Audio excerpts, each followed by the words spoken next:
Here's how to tell whether you or the person you're dating has a fear of rejection or a fear of abandonment. Both can F with things big time, but they're not the same thing.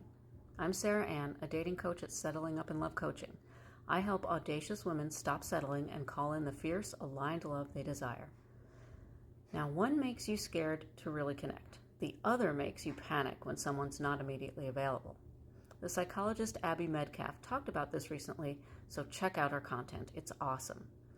And I agree with the distinction she made and wanted to talk about it since it relates to my last video about abandonment wounds. Okay, let's break this down. Fear of rejection shows up when you're afraid that if someone really sees you, your needs, your flaws, your truth, they'll judge and criticize you for it. So you just want to protect yourself from feeling shame. This comes up a lot with the avoidant attachment style. Rejection wounds sound like you're not good enough.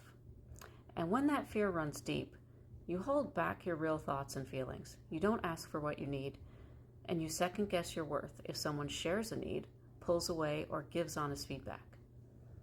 You might avoid dating altogether, or leave before things go deeper and start getting a little messy.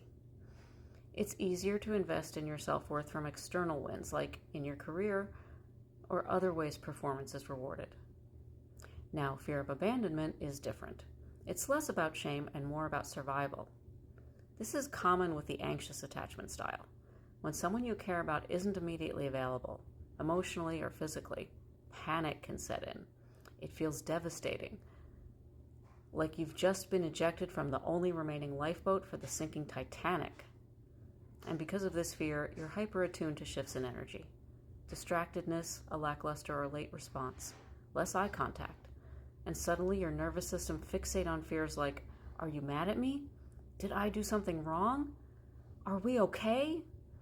And you might hold on to relationships that aren't good for you, just to avoid that unbearable feeling of being alone, convinced that person will be your last lifeboat, and you can't bear the alternative, which is clearly that you have to suffer and die alone. Okay, that's just the way your brain can make sense of the sudden panic. It's a story that feels real, but it's not true. Now, here's the key difference. Fear of rejection makes you protect yourself from judgment by keeping people at a distance.